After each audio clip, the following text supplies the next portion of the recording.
आज मी तुम्हाला परफेक्ट असे खव्याचे गुलाबजामुन बनवून दाखवणार आहे। चला तर पाहूया कसे बनवायचे ते। पाहू शकता तुम्ही किती मस्त असे आपण हे खव्याचे गुलाबजामुन बनवलेले आहेत। तर आज मी तुम्हाला मस्त असे खव्याचे गुलाबजामुन बनवून दाखवणार आहे। पाहू शकता किती मस्त असे झालेले आहेत। चला तर बनवूया। आज मी तुम्हाला अर्धा किलो खव्याचे अगदी परफेक्ट असे गुलाबजामुन बनवून दाखवणार आहे। तर पाहू शकता हा अर्धा किलो खवा घेतलेला आहे आणि हा फ्रेश खवा आहे।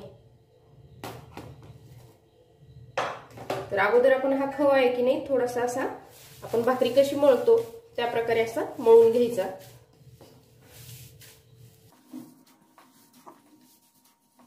अगदी थोडासा असा मळून घेतलेला आहे। थोडासा मळून घेतल्यानंतर काय होतं आपले गुलाबजामुन खूप छान होतात। आणि फ्रेश खवा असेल तर हे पहा असा अगदी जरासा असा ओलसर आणि पातळच असतो।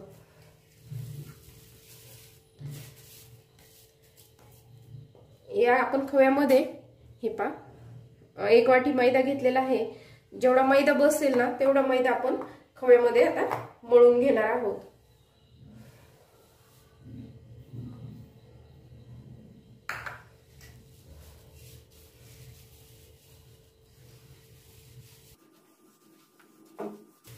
आपल्याला गुलाबजामुन बनवता येतील अशा प्रकारे हे असं मळून घ्यायचं आहे।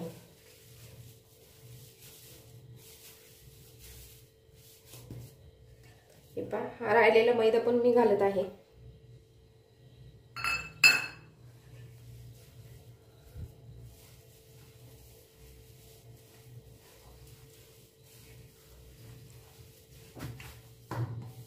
हे पहा तुम्ही पाहू शकता अगदी छान असं आपलं पीठ हे मळून झालेलं आहे।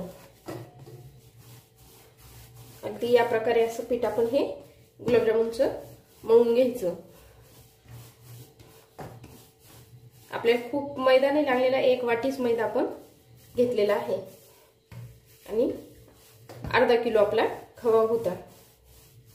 हे पहा या प्रकारे आपलं पीठ मळून झालेलं आहे अगदी परफेक्ट। तुम्हाला दाखवते हे अगदी परफेक्ट आपले हे पीठ मळून झालेलं आहे। आता हे पीठ आपण झाकून ठेवूया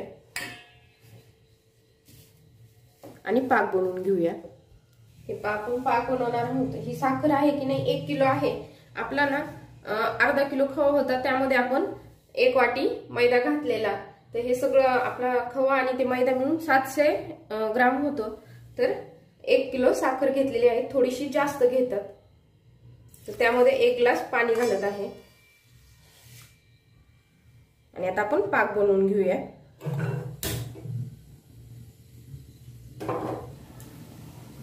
अगदी हलवायचा आपल्याला एकतारी पाक बनवायचा आहे म्हणजे मग गोडीला त्याला आपले गुलाबजामुन खूप छान होतात। आणि या पाकामध्ये 3 विलायचे घालणार आहे। अगदी असे तोंड हे करून घेतलेले आहेत थोडेसे म्हणजे तोडून हे आणि हे अशाच घालायचे आहेत।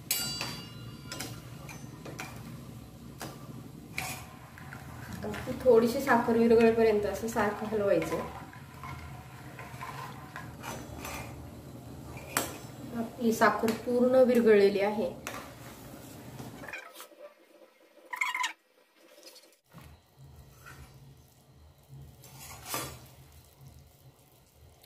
अगदी असं चिकट चिकट झाला तरी आपला हा गुलाबजामुनचा पाक खूप छान होतो। आणि जर खूप गोड आवडत असेल तरच मग एकतारी पाक बनवायचा। तर आता मी गॅस बंद करत आहे। हा पाक तयार झालेला आहे। आता आपण गुलाबजामुन बनवून घेऊया लगेच। तर हे पाक आपण गुलाबजामुन बनवून घेणार आहोत। तर त्यासाठी थोडंसं आपण पीठ काढून घेतलं आहे।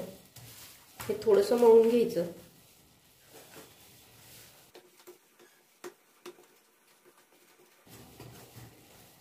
आणि आता आपण लगेच याचे गुलाबजामुन बनवून घेणार आहोत।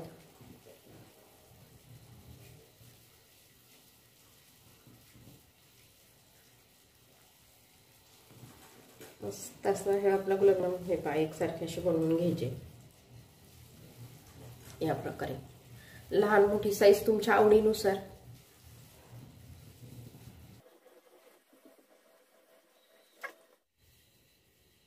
मी हे सगळे बनवून घेते। आता आपले गुलाबजामुन बनवून तयार झालेले आहेत। आता आपण हे तळून घेणार आहोत। तेल गरम करायला ठेवते। बघू शकता अगदी जवळून किती मस्त असे एकसारखे बनवून घेतलेले आहेत। अगदी परफेक्ट होतात आपले हे खव्याचे गुलाबजामुन। आता आपण तळून घेऊया। अगदी आता थोडंसं तेल गरम झालं आपलं। तेल गरम झालं की आपण तळून घेणार आहोत। तो तेल किती गरम झाले हे आपण चेक करूया। हे पहा तेल गरम झालेलं आहे। आता आपण याच्यामध्ये गुलाबजामुन सोडूया।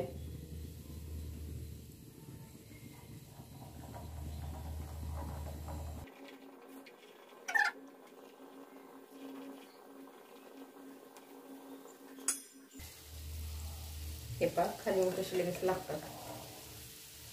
हे पहा या प्रकारे पण तुम्ही असे सोडू शकता।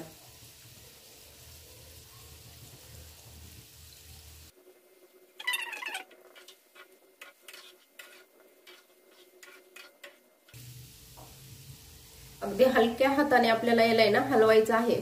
खूप असं हलवायचं नाही। आपण जर खूप म्हणजे असं हलवलं तर ते तुटू शकतात।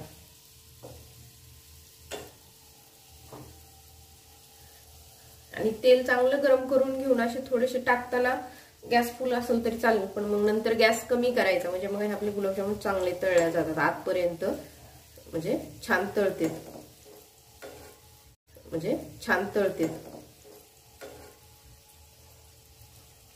तुम्ही आता हे पहा गॅस कमी केलेला आहे।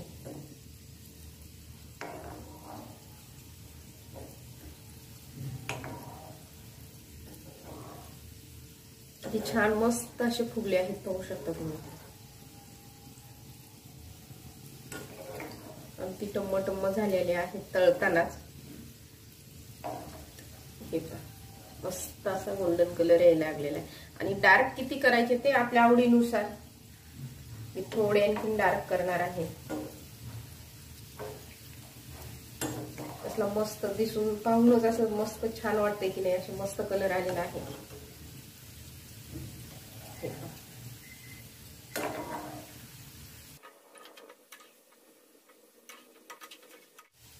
तरी आपण थोडंसं हलवायचं,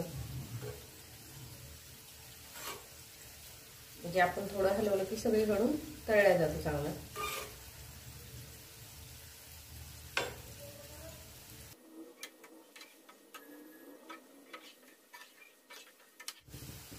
अगदी जवळून पाहू शकता तुम्ही किती मस्त असे फुगलेले आहेत। हे पहा खूप छान झालेले आहेत। आता मी हे काढून घेणार आहे। यापेक्षा मला डार्क नकोय, असेच हवे आहेत। तर आता हे आपण काढून घेऊया।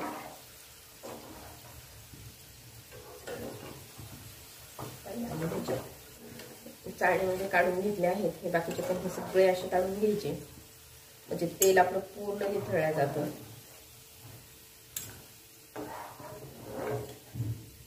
तुम्ही पाहू शकता किती मस्त असे हे गुलाबजामुन झालेले आहेत।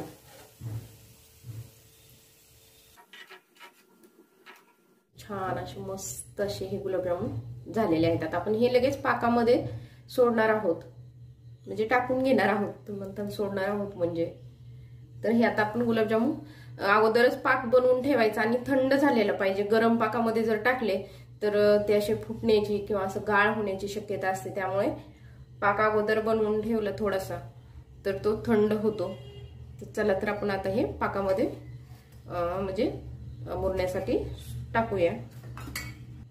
हे पहा आता मी हे पाकामध्ये टाकत आहे। तर आता आपण दुसरी बॅच आहे ना गुलाबजामुनची, ती पण लगेच तळून घेणार आहोत। हे पहा तुम्ही पाहू शकता अगोदर तळलेले गुलाबजाम आपण लगेच टाकून घेतलेले। आता ही तळलेली बॅच ही पण आता लगेच त्याच्यामध्ये टाकणार आहोत। हे पहा आणि एकदा हलवून घेणार।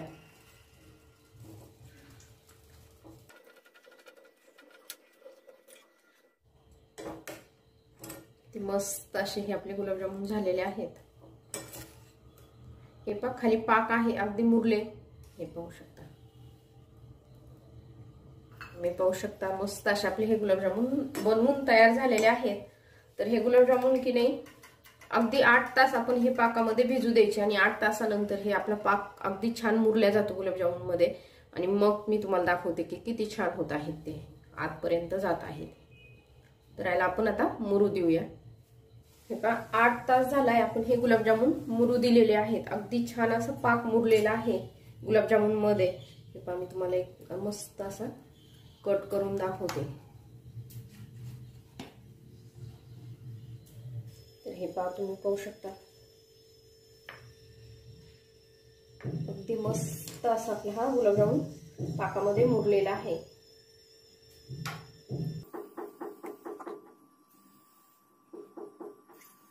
तुम्ही पाहू शकता मस्त असे आपले गुलाबजामुन बनवून तयार झालेले आहेत. आपण हे गुलाबजामुन बनवताना महत्त्वाची गोष्ट म्हणजे यामध्ये खाता सोडा वापरलेला नाहीये बिलकुलच. खाता सोडा न वापरताही आपले हे गुलाबजामुन खूप छान होतात खव्याचे आणि परफेक्ट झालेले आहेत. अगदी परफेक्ट असे हे आपण खव्याचे गुलाबजामुन मी तुम्हाला बनवून दाखवलेले आहेत. तर मी आज बनवलेली ही खव्याच्या गुलाबजामुनची रेसिपी तुम्हाला कशी वाटली हे नक्की कमेंटमध्ये सांगा. आणि जर माझा व्हिडिओ आवडला तर लाईक, शेअर आणि सबस्क्राईब नक्की करा.